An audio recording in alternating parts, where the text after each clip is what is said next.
ना वेव के बारे में कुछ बताया था, याद है? यस मैं सर, बताया था कुछ Modi waves, corona yes sir, yes sir. कुछ लहर बताया, सर, लहर। है ना? वेव्स क्या होती यस है? सर, तो वेव्स लहर। होती है ना, transfer of information from one place to other place. Wave क्या होती है? ट्रांसफर टू हाँ, information transfer of information one place to other place.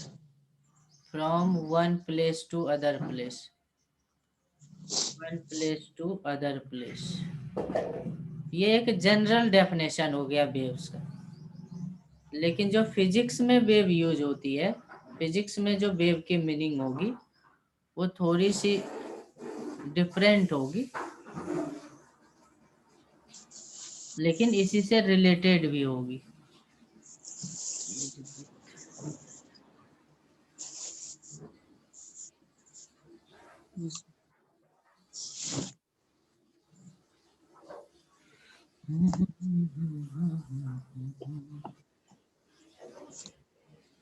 हाँ, दिख रहा है क्या स्क्रीन? यस सर, स्क्रीन दिख रही है ना? यस सर, दिख रही है सर। चलो, तो फिजिक्स में वेव को कैसे समझते हैं? फिजिक्स में वेव के ट्रांसफर का मतलब होगा कि ना वेव अपने साथ क्या ले जाएगा, इंफॉर्मेशन। देखो क्या कह रहा है यहाँ पे, information, transfer of information, information की ट्रांसफर होगी। तो फिजिक्स में इंफॉर्मेशन का मतलब क्या है? फिजिक्स में इंफॉर्मेशन किस टर्म्स में रहेगा? तो फिजिक्स में जो इंफॉर्मेशन रहता है वो एनर्जी और मोमेंटम के टर्म में रहती है, एनर्जी एंड मोमेंट। मोमेंटम की तरफ। तो जब भी वेव की फ्लो होगी ना, तो दो चीजें उसके साथ जाएगी आगे, एनर्जी एंड मोमेंटम। एनर्जी और मोमेंटम के अलावा कुछ भी साथ में नहीं जाएगी, ठीक है? एनर्जी यस और सर। मोमेंटम का ट्रांसफर होगा, एनर्जी और मोमेंटम का ट्रांसफर होगा। यार पेन कहाँ है?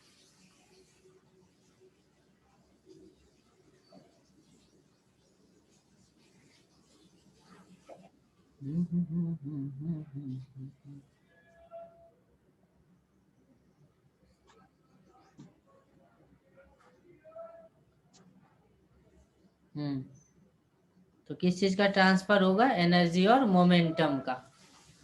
मोमेंटम एनर्जी से रिलेटेड है। अच्छा, मास का ट्रांसफर होगा कि नहीं वेव में? होगा सर। वेव में मास का ट्रांसफर होगा कि नहीं? होगा सर। नहीं होगा। तो आंसर क्या है? सर, आंसर है नो।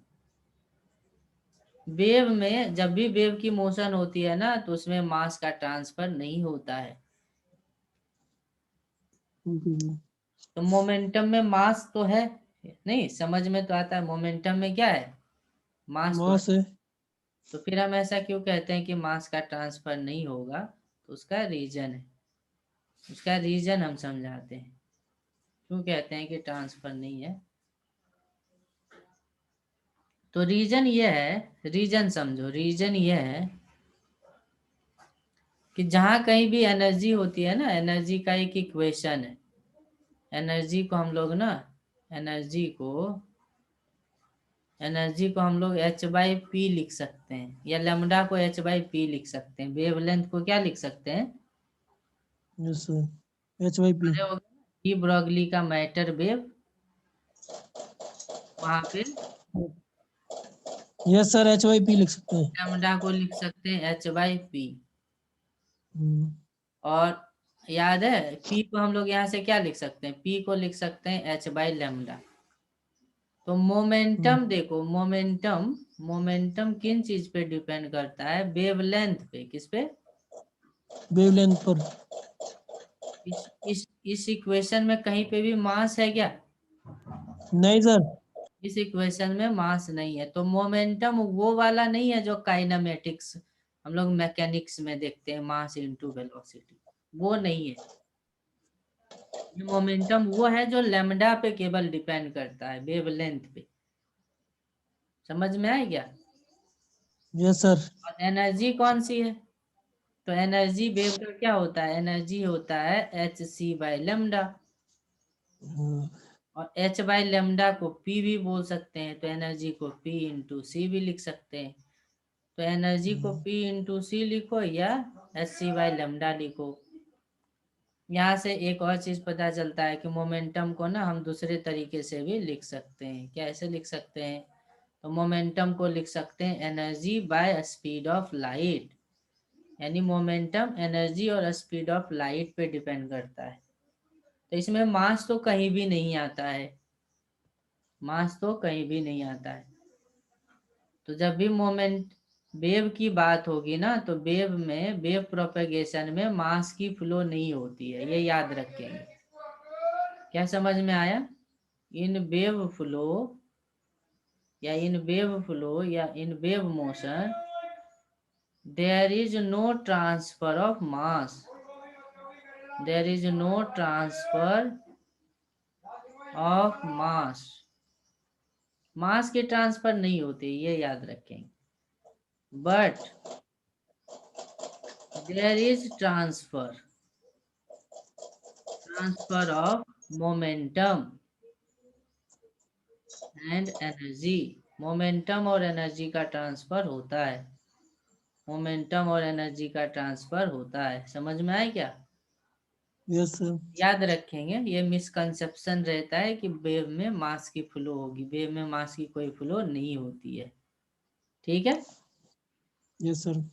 ठीक है, वेव में मास की कोई भी फ्लो नहीं होती है, मोमेंटम और एनर्जी की फ्लो होती है। अब मान लो आपके सामने एक क्वेश्चन है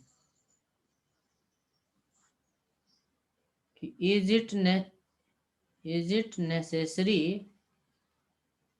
necessary that in all types of waves there is flow of energy and momentum। इस क्वेश्चन का मतलब क्या है कि क्या हम सारे वेव में ऐसा कह सकते हैं कि एनर्जी और मोमेंटम का ट्रांसफर हो सकता है, होता है, या ऐसा कोई इसका एक्सेप्शन भी है जिसमें नहीं होता है? आंसर है, क्या कह रहा है देखो क्वेश्चन, इज इट नेसेसरी, क्या ये आवश्यक है कि हमेशा एनर्जी और मोमेंटम का ट्रांसफर हो? तो आंसर है नो। बहुत सारे ऐसे वेव्स हैं जिसमें एनर्जी और मोमेंटम की ट्रांसफर नहीं भी होती है ना? उसको देखते हैं कौन सा वेव है। तो हमारे पास ना जो वेव्स होती है ना, इसी बेसिस पे दो टाइप में डिवाइड करते हैं। एक को बोलते हैं प्रोग्रेसिव वेव। प्रोग्रेसिव वेव वो वेव होते हैं जिसमें मोमेंटम और एनर्जी का ट्रांसफर होता है, momentum and energy transfer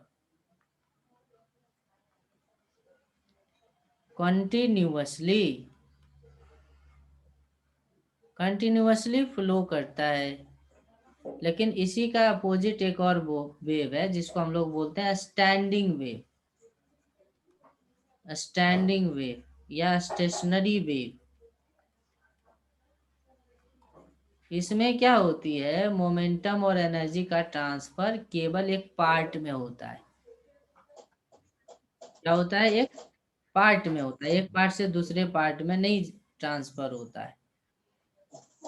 standing wave में क्या बताया मैंने? स्टैंडिंग वेव में no transfer, no transfer of energy and momentum, no transfer of energy and momentum, but it is confined, it is confined in a region। एक reason में, एक क्षेत्र में बंध जाता है एनर्जी और मोमेंटम, उसका ट्रांसफर नहीं हो पाता है। समझ में आ गया क्या? आ गया सर। तो सारे वेव में एनर्जी और मोमेंटम का ट्रांसफर नहीं होता है। जैसे जो प्रोग्रेसिव वेव बताया, प्रोग्रेसिव वेव को कैसे दिखाते हैं? तो प्रोग्रेसिव वेव को हम लोग ऐसे दिखाते हैं, एक साइन या कॉस वेव के रूप में, ऐसे। इस टाइप का जो वेव होता है ना, इसमें मोमेंटम का ट्रांसफर भी होता है, मोमेंटम और एनर्जी दोनों का ट्रांसफर होता है, मोमेंटम का भी ट्रांसफर, एनर्जी का ट्रांसफर। लेकिन जो दूसरा वेव है, कौन सा wave? Standing wave. Standing wave देखने में ऐसा लगता है, ऐसे, और ऐसे डॉटेड लाइन, ऐसे ही स्टैंडिंग वेव है। तो स्टैंडिंग वेव में क्या होती है? मोमेंटम, यहाँ का जो मोमेंटम है वो धीरे धीरे इधर फ्लो करता हुआ आगे बढ़ेगा, लेकिन इसका यहीं तक जाएगा। इसका क्या होगा? इसका बंधा हुआ रहता है, इसका इसके और इसके बीच में बंधा हुआ रहता है। कोई भी एनर्जी इससे पार नहीं जा सकता है, मोमेंटम इसको पार नहीं कर सकता है, बंधा हुआ रहता है इस रीजन। तो मोमेंटम की भी ट्रांसफर नहीं हो पाती है और एनर्जी की भी ट्रांसफर नहीं हो पाती है। समझ में आ गया ये सारी चीजें? तो सबसे पहले हम बात करेंगे प्रोग्रेसिव वेव की, या स्टैंड, किसी भी तरीके का वेव्स हो, है ना। तो वेव्स का कैसे हम जानेंगे कि वो वेव्स है? वेव्स की मैथमेटिकल इक्वेशंस क्या होनी चाहिए? तो वेव्स के लिए, वेव को पहचानेंगे कैसे? तो वेव्स की जो कंडीशन है, वेव्स की क्या कंडीशन है? तो वेव्स की कंडीशन कुछ है, उसको पॉइंट वाइज नोट कर लेंगे। वेव की कंडीशन, फर्स्ट कंडीशन है ना वेव की, वेव की जो इक्वेशन रहेगी, मान लो इक्वेशन रहेगा y का x और t के साथ, y का x और t के साथ एक इक्वेशन रहेगा। वो इक्वेशन कुछ ऐसा दिखना चाहिए। कैसा दिखना चाहिए? ऐसा दिखना चाहिए, omega t plus minus k x, ऐसा दिखना चाहिए। समझ में आया क्या? ओमेगा टी आगे प्लस के एक्स या omega t minus k x, ऐसा दिखना चाहिए। यानी एक्स का भी टर्म रहे और टी का भी टर्म रहे, ये तो कोई कांस्टेंट, टी का भी टर्म रहे और एक्स का भी टर्म रहे, ये पावर 1 के साथ रहना चाहिए, पहला कंडीशन। और दूसरा कंडीशन है कि y जो होनी चाहिए, y should be finite, y should be finite for any value of x and t, for any value of x and t, x और t के किसी भी वैल्यू के लिए y फाइनाइट होनी चाहिए, यानी 2 4 10 होनी चाहिए, ऐसा नहीं कि बहुत इनफाइनाइट आ जाए। 2 पॉइंट ये हो गया।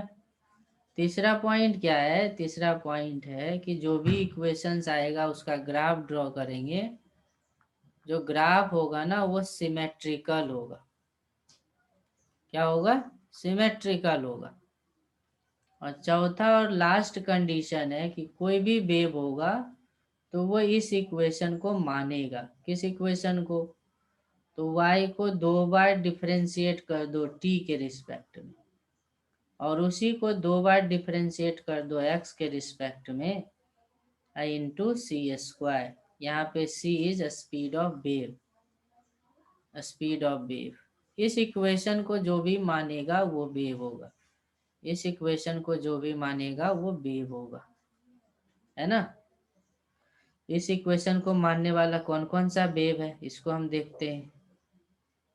कौन सा इक्वेशन है जो इसको मानता है? तो डायरेक्ट मैं बता देता हूँ कि वेव्स को मानने वाला कौन होगा, है ना। वेव्स इक्वेशन, तो वेव का इक्वेशन पहला फॉर्मेट में बता रहा हूँ, जिसको देखते ही बोल देना वेव है। पहला फॉर्मेट क्या है?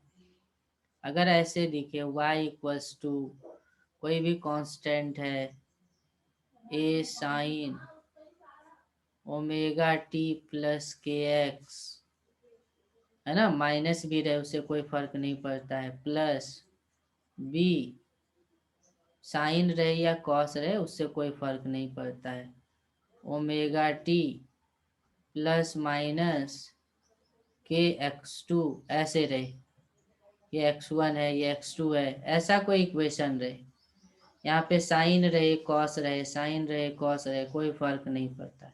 इस फॉर्मेट वाला इक्वेशन एक वेव होता है। कैसे पता चला? पीछे जो बताया उसी से सेटिस्फाई करता है। एक बात ध्यान रखने वाला है, दोनों का ओमेगा सेम होना चाहिए, जो जुड़ रहा है या सब्ट्रैक्ट हो रहा है उसका ओमेगा क्या होना चाहिए? सेम होना चाहिए, तभी वो वेव को रिप्रेजेंट करेगा। तो पहला ये फॉर्मेट, इसी से कैसा क्वेश्चन आ सकता है? मान लो क्वेश्चन पूछ रहा हूँ, क्वेश्चन है कि मान लो एक इक्वेशन लिखा है y इक्वल्स टू 3 + 5 साइन, है ना, 2t माइनस 3x। अब बताओ ये वेव है कि नहीं है? इट इज अ वेव और नॉट? जल्दी बताओ, इट इज अ वेव और नॉट? ये वेव है कि नहीं है बताना है। है सर, कैसे है ये वेव? क्योंकि सर उसमें टी और एक्स आ रहा है ना सर वो। और साथ में देखो यहाँ पे क्या होगा, यहाँ पे साइन या कॉस वाला टर्म 1 हो गया, हम्म, और ये दिख रहा है, तो ये वेव है, it is a wave, it is a wave, it's a wave, wave है ये वेव है। समझ में आ गया? तो इस तरीके से आप डायरेक्ट बहुत आसानी से बता दोगे कि वेव है कौन वेव नहीं है। अब जैसे दूसरा क्वेश्चन पूछ रहा हूँ, जैसे क्वेश्चन में लिखा y equals to sine omega t minus k x, फिर लिखा plus cos omega t plus k x. तो बताओ ये वेव है कि नहीं है? जल्दी बताओ। है सर, है सर। वेव है, वेव है। समझ में आ गया? और एक क्वेश्चन बनाओ, एक क्वेश्चन है y equals to 2 sin t minus 3x plus 5 sin 2t minus x। अब बताओ ये वेव है कि नहीं है? नहीं है सर, नॉट अ वेव, कैसे पता चला? इसमें टाइम वेरिएबल है सर, इसमें इसलिए हाँ, टाइम जो रहता है वो वेरिएबल है सर उसमें। नहीं, टाइम वेरिएबल तो हमेशा रहता है, कांस्टेंट कब रहता है? कांस्टेंट तो कभी नहीं रहता है टाइम। सर उसमें फ्रीक्वेंसी चेंज हो, फ्रीक्वेंसी। कांस्टेंट, कांस्टेंट जिसको हमने लिखा था ना omega t minus k x, और यहाँ पे देखो ओमेगा 1, और यहाँ पे omega 2t minus k x. तो फ्रीक्वेंसी चेंज हो रही है सर। ओमेगा 1 1 है, और जबकि ओमेगा 2 क्या है? 2 है। तो जब भी ओमेगा अलग आ जाए तो वो वेव को रिप्रेजेंट नहीं करेगा। आ गया बात समझ में? Yes sir. तो प्रोग्रेसिव वेव या स्टैंडिंग वेव को रिप्रेजेंट नहीं करेगा। आ गया बात समझ में? Yes sir. तो वेव की इक्वेशन आप समझ सकते हो कि इस तरीके से वेव है। और मैं दूसरा फॉर्मेट आपको बता दूं कौन सा वेव होता है। तो अगर कोई इक्वेशन ऐसे लिखे, ऐसा लिखे y equals to a divided by a, ऐसे कुछ भी लिखा रहे 2t माइनस 3x का स्क्वायर, ऐसा कुछ लिखा रहे ना, तो समझ जाना कि ये वेव है। क्या है? वेव। वेव है। ऐसा फॉर्मेट रहे तो डायरेक्ट कहना कि नहीं ये वेव है, क्योंकि ये सारे कंडीशन को सेटिस्फाई करता है, ये एक वेव है। और एक तीसरा फॉर्मेट बता रहा हूँ, जब भी ऐसा लिखा रहे y equals to a naught e⁻ minus k x minus omega t, ऐसे लिखा रहे, तो ये भी एक वेव होता है। ये भी याद रखना, ये भी क्या होता है? एक वेव होता है। वेव। ये भी वेव होता है, ये भी वेव होता है। और अगर ऐसा लिखा रहे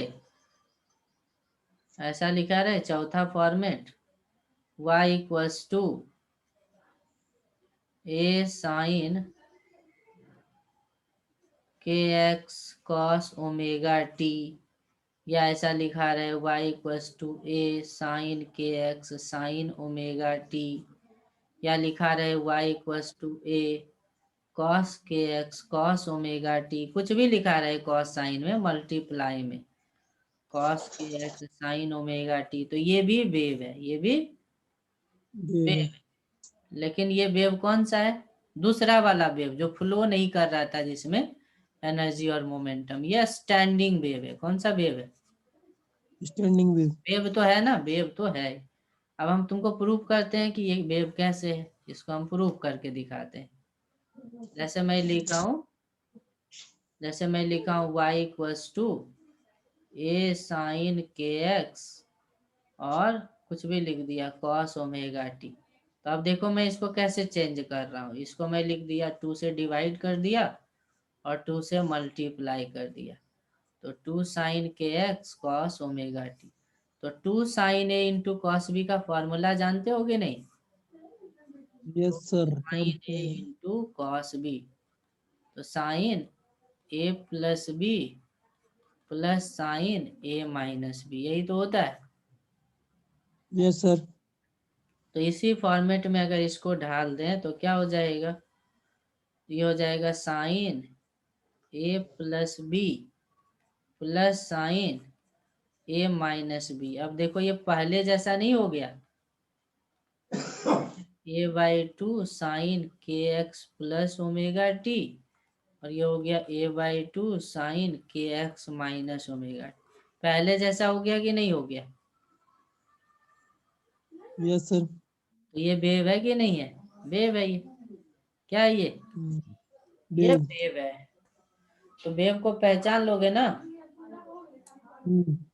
वेव को पहचान सकते हो कि नहीं? Yes sir. हाँ, तो इस तरीके से वेव को पहचानना है, वेव को पहचानने आना चाहिए कौन सा वेव है कौन सा वेव नहीं। ठीक है। Yes sir. और पहचानने का कंडीशन क्या है?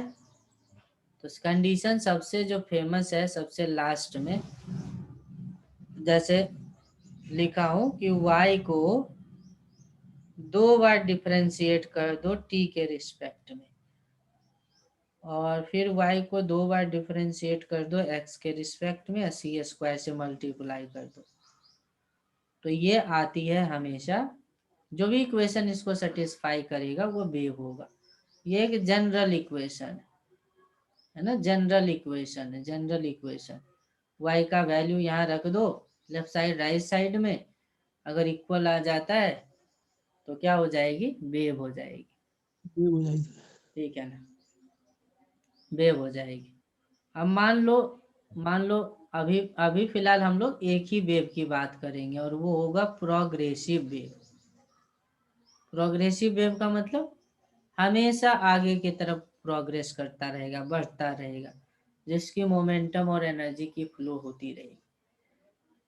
अब प्रोग्रेसिव वेव में क्या होती है, इस तरीके की वेव ऐसे रन करती है, ऐसे। तो हमें पता है कि यहाँ से यहाँ तक के लेंथ को क्या बोलते हैं? वेव लेंथ बोलते हैं।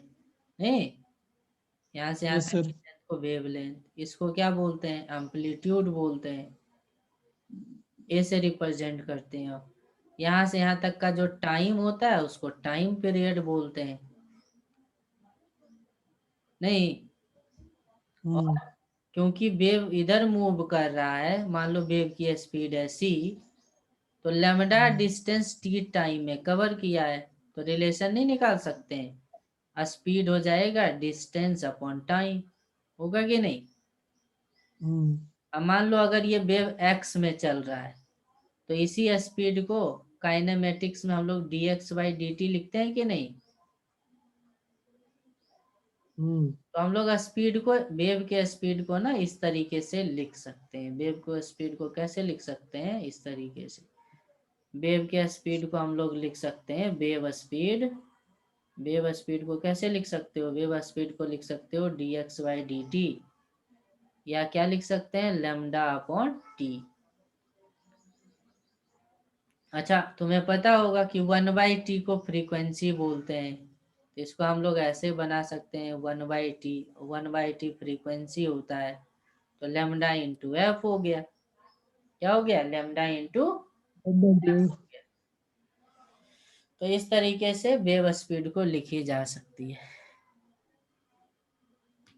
बस अब मान लो कोई इक्वेशन दिया है, तो कैसे पता चलेगा वेव स्पीड कहाँ छुपा हुआ है? जैसे कोई भी इक्वेशन लिखे, जैसे मान लो एक इक्वेशन लिखा है y equals to A sine omega t minus या प्लस के एक्स, ऐसे लिख दिया। हमको फाइंड करना क्या है? Find wave speed. वेव का स्पीड फाइंड करना है, तो कैसे पता चलेगा वेव का स्पीड? तो वेव स्पीड निकालने का एक है ना ट्रिक मैं बता रहा हूं। क्या ट्रिक है? यहाँ पे जो भी चीजें हैं ना, उसको डिफरेंशिएट करके जीरो कर दो। जैसे देखो, omega t plus k x, इसको एक्स के रिस्पेक्ट में डिफरेंशिएट, टी के रिस्पेक्ट में डिफरेंशिएट करके जीरो कर दे रहा है। तो देखते हैं क्या आता है। तो देखो क्या आएगा। ओमेगा तो कांस्टेंट है, बाहर चला गया, d t by d t. K constant है और x का डिफरेंशिएशन हो गया, dx बाई डी टी इक्वल्स टू 0। तो dt तो कट गया, और हमें पता है कि dx बाई डी टी को ही तो वेव स्पीड बोलते हैं, नहीं? तो यहाँ से बताओ कि dx बाई डी टी क्या आया? dx बाई डी टी आया माइनस ओमेगा बाई के। माइनस क्या बता रहा है? माइनस बता रहा है कि ये नेगेटिव एक्स डायरेक्शन में मूव कर रहा था, यानी वेव के मोशन का डायरेक्शन भी पता चल गया। क्या समझ में आया? कि अगर हमारा dx बाई d T minus omega by के आ रहा है, तो ये माइनस क्या बता रहा है? ये जो माइनस साइन है, ये क्या बता रहा है? Negative sign tells that wave is moving in negative, wave is moving along negative x direction, या wave is moving in negative x direction. समझ में आया क्या? और मान लो अगर यहाँ पे प्लस आ जाता, तो प्लस का मतलब क्या होता? प्लस का मतलब होता प्लस पॉजिटिव, जो भी साइन आता, positive sign means wave is moving in positive x direction, ये मीनिंग हो जाता। और मैग्नीट्यूड कितना होता है वेव स्पीड का? तो मैग्नीट्यूड होता है ओमेगा बाई के। तो डायरेक्शन और मैग्नीट्यूड दोनों निकल करके आ जाता है। तो वेव स्पीड क्या क्या आ गया? तो वेव स्पीड का फॉर्मूला आ गया कि वेव स्पीड को हम लोग dx बाई डी टी लिखेंगे, और ये लैम्डा बाई टी होगा, या लैम्डा इंटू एफ होगा। और अभी अभी देखा था कि वेव स्पीड को ओमेगा बाई के भी बोलेंगे। तो ये एक जनरल फार्मूला हो गया वेव स्पीड के लिए, नहीं? Yes sir. वेव स्पीड के लिए जनरल फार्मूला हो गया। और कहीं पे अगर वेव वेलोसिटी निकालना हो, वेव वेलोसिटी, तो वेव वेलोसिटी निकालने का ट्रिक क्या बताया? अभी बताया वेव वेलोसिटी निकालने का ट्रिक, कि जो भी ना उसको साइन या कॉस का बैक साइड है, जिसको हम लोग फेज बोलते हैं, फेज को टाइम के डिफरेंस। रिस्पेक्ट में डिफरेंशिएट करके जीरो कर दो। तो वहां से हमेशा dx बाई डी टी या वेव स्पीड या वेव वेलोसिटी साइन के साथ आ जाती है, नहीं? साइन के साथ आ जाती है। यहाँ तक आ गया समझ में? Yes sir. तो आपको पता है वेव इक्वेशन को देख करके वेव वेलोसिटी क्या होगी, मैं किस डायरेक्शन में जाएगा, कितने वैल्यू के साथ जाएगा, ये हम बता सकते हैं। वेव की तो बात हो गई। लेकिन जो वेव इक्वेशन लिखते हैं, जैसे मान लो ये इक्वेशन लिखा ए sine omega t plus k x, ये इक्वेशन मान लो लिखा, तो यहाँ पे ओमेगा क्या होती है? ओमेगा होती है एंगुलर फ्रीक्वेंसी। क्या होती है? Angular frequency. हाँ, एंगुलर फ्रीक्वेंसी। एंगुलर फ्रीक्वेंसी होती है 2 pi by T. T. 2 pi by T, या 1/t को एफ बोलते हैं तो 2 पाई एफ बोल सकते हैं ओमेगा को। ये ओमेगा होता है। के क्या होता है? यहाँ जो के है, के को बोलते हैं wave number, angular wave number. Angular wave number बोलते हैं। एंगुलर वेव नंबर जो के है वो होती है 2 पाई बाई लेमडा। क्या होती है? 2 पाई बाई लेमडा होती है। और ए क्या होती है? ए होती है एम्पलीट्यूड। और वाई क्या होती है? वाई होती है पार्टिकल की पोजीशन। वाई होती है position of particle. Particle of medium. Particle of medium in which wave is moving.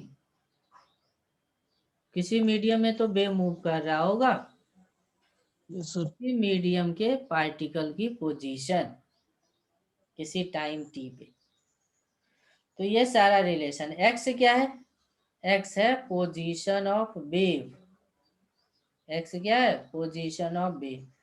याद रखेंगे इस इक्वेशन में एक्स क्या बताता है? इस इक्वेशन में एक्स होता है पोजीशन ऑफ वेव। इसीलिए ना एक्स को डिफरेंशिएट किया था तो आया था, पोजीशन का डिफरेंशिएशन से क्या आती है? वेलोसिटी आती है। तो इसीलिए dx/dt किया था तो क्या आया था? Velocity of wave. इसी तरीके से अगर y है तो y किसका पोजीशन है? Position of particle. तो अगर इस y को डिफरेंशिएट करेंगे तो किसका वेलोसिटी आएगा? Velocity of particle. पार्टिकल की वेलोसिटी आएगी। तो यहाँ पे दो चीजें एक साथ है। एक है वेव, वेव की भी मोशन हो रही है, और दूसरी पार्टिकल की भी मोशन हो रही है। पार्टिकल की भी मोशन हो रही है, लेकिन पार्टिकल कंटिन्यूअसली मोशन नहीं करती है, वो फिर वापस आ जाती है। इसीलिए बोलते हैं कि उसकी फ्लो नहीं है। जब भी वेव फ्लो करती है ना, मान लो यहाँ पे कोई पार्टिकल है और वेव फ्लो करा, तो वेव फ्लो करने में क्या होगा? मान लो इधर अगर वेव गया है तो ये पार्टिकल ऊपर जाएगा, फिर नीचे आएगा, फिर नीचे जाएगा, फिर वापस आ जाएगा, फिर ऊपर जाएगा, फिर नीचे आएगा, फिर नीचे आएगा, फिर वापस। तो ओवरऑल एक पीरियड में देखें तो पार्टिकल यहीं पे रहता है, वो आगे की तरफ नहीं। या वेव, बहुत वेव ऐसा रहता है जो वेव के डायरेक्शन में ही पार्टिकल मूव करती है, तो पार्टिकल इधर गया, वापस आया, फिर इधर गया और इधर गया, ऐसे ही ऑसिलेट, ऐसे ऑसिलेट करता रहता है, ऐसे ऑसिलेशन होता रहता है। लेकिन वो वहां से छोड़ करके कहीं भी नहीं जाता है। ऐसा नहीं कि यहाँ ऑसिलेट कर रहा है फिर यहाँ ऑसिलेट कर रहा है, ऐसा नहीं। एक ही जगह पे फिक्स्ड ऑसिलेशन करता है, इसीलिए बोलते हैं कि उसकी फ्लो नहीं हो रही है। समझ में आ गया? Yes sir. तो वेव के वेलोसिटी के बारे में भी जान लिया कि वेव किधर मूव करेगा, उसकी मैग्नीट्यूड क्या होगी, डायरेक्शन क्या होगी। अब बात करेंगे पार्टिकल की। पार्टिकल की बात करेंगे। मान लो कोई वेव मूव कर रहा है तो हमें समझना है कि पार्टिकल किधर मूव कर रहा है। मान लो एक वेव है, ये वाली वेव, और ये वेव इस डायरेक्शन में मूव कर रही है, इस डायरेक्शन में c स्पीड से मूव कर रही है। तो आपको बताना है कि ये वाला जो पॉइंट है वो नीचे जा रहा होगा कि ऊपर जा रहा होगा, किधर जा रहा होगा? नीचे, ऊपर सर।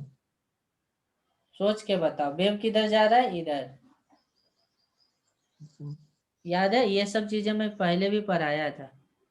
बोला यस था कि सर, यस। मान लो ना समुद्र की लहरें हैं इस तरीके से आ रही है, तो सर नीचे जा रहा है सर ये तो जब ये इधर बढ़ेगा लहरें, तो बताओ कि पार्टिकल नीचे जाएगा कि ऊपर जाएगा, किधर जाएगा? तो देखो ना, जो पीछे सर। सी वाटर है, सी वाटर तो यहाँ है, रेड लाइन पे है, रेड हम्म, लाइन पे है, ऐसे ऐसे। तो जब ये थोड़ा सा और आगे बढ़ जाएगा वेव, ऐसे आगे बढ़ जाएगा थोड़ा सा, ऐसे थोड़ा सा आगे बढ़ जाएगा, या मान लो इधर से ऐसे चला गया, तो ये थोड़ा नीचे आना पड़ेगा इसको, नहीं, हम्म, हम्म। नीचे आना पड़ेगा, ऊपर तो नहीं जाएगा। क्या लगता है, ऊपर जाएगा कि नीचे? सोच के ऊपर तो नहीं बता, जाएगा। नीचे जाएगा कि ऊपर जाएगा?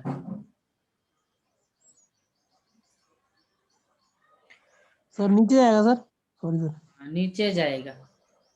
इसकी मोशन किधर होगी, नीचे की तरफ होगी, क्योंकि थोड़ी ही देर बाद ये पार्टिकल ना, पार्टिकल को क्या मिलती है, हमेशा पीछे वाला मिलता है, पार्टिकल को हमेशा पीछे वाला मिलता है।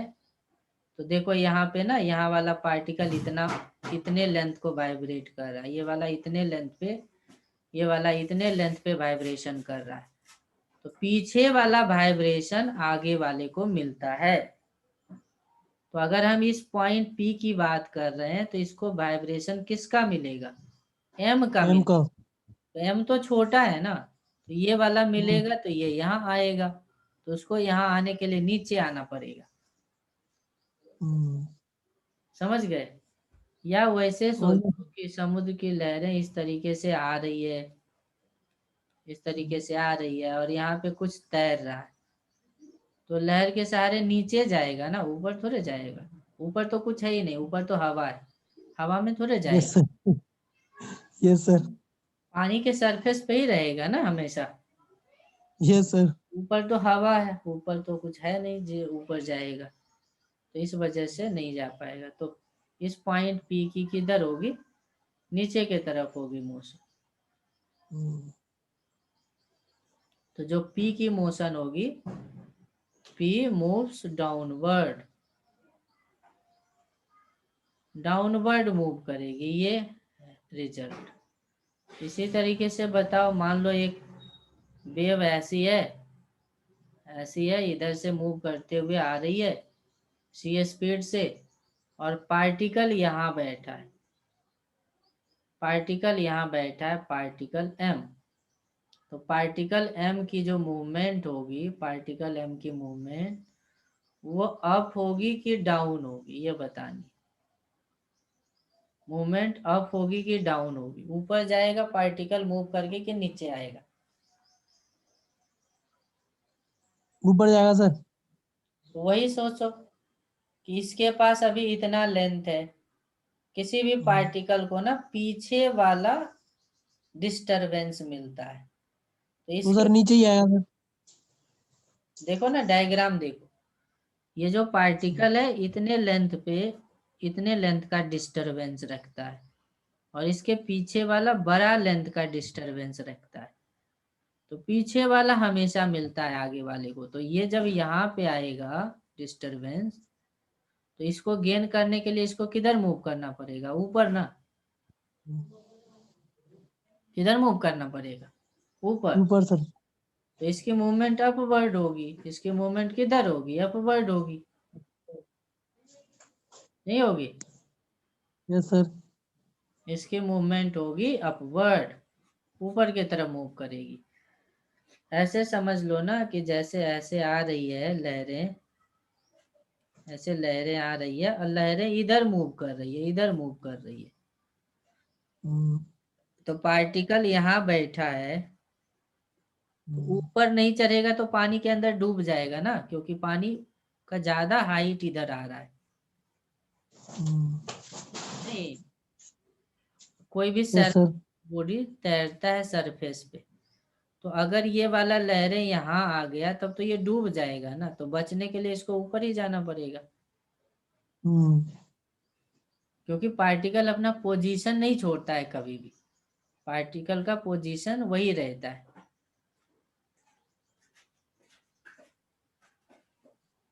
Yes sir.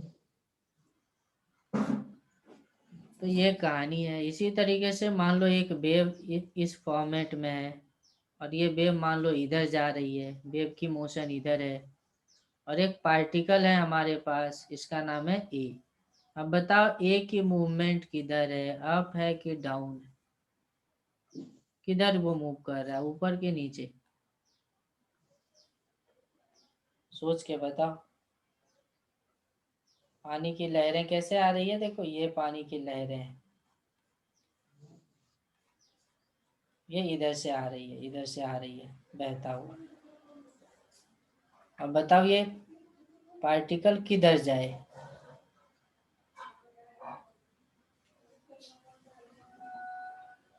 किस साइड जाएगा ये पार्टिकल?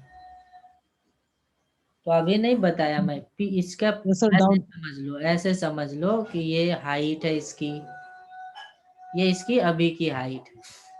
और हमेशा ना किसी भी पार्टिकल को डिस्टरबेंस मिलता है पीछे वाला, तो पीछे वाले पार्टिकल के पास तो डिस्टरबेंस कम हाइट की होगी, उसके पीछे वाले की डिस्टरबेंस और कम हाइट की होगी। तो जब ये इधर मूव करेगा तो कम हाइट वाला मिलेगा इसको, और कम हाइट पे जाने के लिए किधर जाना होगा, नीचे। नीचे सर। तो ये डाउन मोशन हो जाएगी। इस पार्टिकल एम की मोशन किधर हो जाएगी, पार्टिकल ए लिखा हूं, पार्टिकल ए, पार्टिकल ए किधर मूव करेगा, डाउन की ओर मूव करेगा। और बनाओ क्वेश्चन, नहीं समझ में आ रहा है अभी भी? मान लो ये इधर जा रहा है और पार्टिकल यहाँ पे है, पार्टिकल है बी। अब बताओ बी का मोशन किधर होगा, अप होगा कि डाउन होगा? सर अप होगा सर।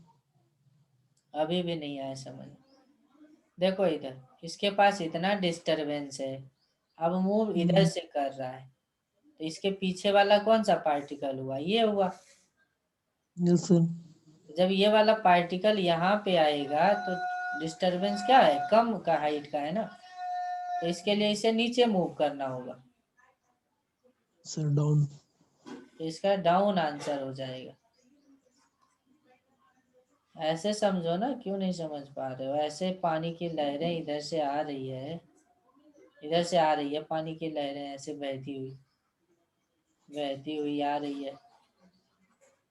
और पार्टिकल ये मान लो एक गेंद है, एक गेंद यहाँ पड़ा हुआ है, तो जब ये वाली लहरें हैं ये थोड़ी आगे बढ़ेगी तो गेंद नीचे जाएगा कि ऊपर जाएगा?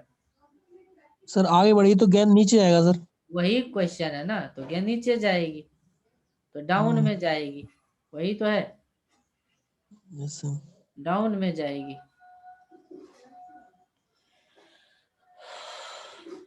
तो ये इन सब से क्वेश्चन आता है, इन सब पे बेस्ड क्वेश्चन आता है। समझ में आ गया कि नहीं आया अभी भी? आ गया सर अब तो। चलो मैं एक और लास्ट पूछ ही लेता हूँ, तो बोल दिए हो तो। एक पॉइंट है आर, और वेव जा रही है इधर। अब बताओ वेव की जो लहरें हैं इधर जा रही हैं, तो बताओ आर किधर मूव करेगा, ऊपर के नीचे? आर की मूवमेंट अप होगी कि डाउन होगी?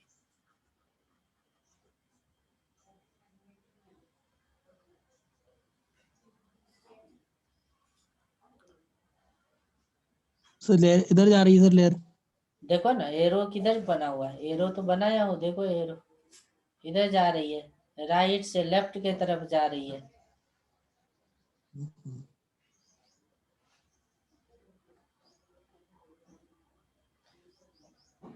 तो सर अप होगा सर। अप होगा, अप होगा। ऐसे समझो ना कि ये लहरें हैं, ये लहरें हैं ऐसे, और लहरें ना ये इधर जा रही है, लहरें इधर बह रही है, ये इधर बह रही है। तो पार्टिकल तो हमेशा सरफेस पे रहेगा, और जब इधर सरफेस पे रहना है, अब वेव इधर से आ रही है, पानी की ऊंची लहरें इधर से आ रही है, तो सरफेस पे जाने के लिए ऊपर जाना पड़ेगा ना इसको। Yes sir. सरफेस पे जाने के लिए इसको ऊपर जाना पड़ेगा, क्योंकि थोड़ी ही देर बाद लहरें ऐसे यहाँ से आ जाएगी, ये जो दिख रहा है ये ऐसे कुछ हो जाएगी, ऐसे ऐसे। तो जब सरफेस पे नहीं जाएगा तो पानी के अंदर रह जाएगा ना, यस सर। सरफेस पे रहेगा। अब एक मैं दूसरा मेथड बता रहा हूँ, पता नहीं ये क्यों नहीं समझ रहे हो। दूसरा मेथड बता रहा हूँ, मेथड 2।